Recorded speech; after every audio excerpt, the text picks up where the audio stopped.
নাবালিগ অবস্থায় যার বাচ্চা মারা যায়, ওই বাচ্চাগুলিকে আল্লাহ পাক রব্বুল আলামিন কিয়ামতের ময়দানে বাপ মার জন্য বহুত বড় সুপারিশকারী বানায়।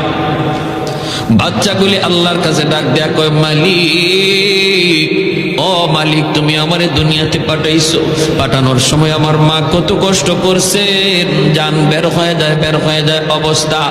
এরপরে আমি দুনিয়াতে আসলাম, এত কষ্ট আমি মাকে দিলাম, কিন্তু মার কোনো খেদমত আমি করতে পারলাম না, আমার মা ঋণ আমি শোধ করতে পারলাম না।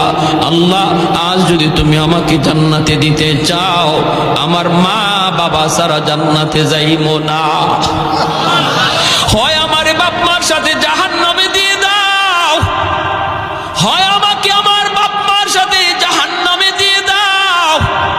রব্বুল আলামিন তখন বলে, বান্দারে, আমি আল্লাহর আদত হচ্ছে জাহান্নামীকে জান্নাতে দেওয়া, কিন্তু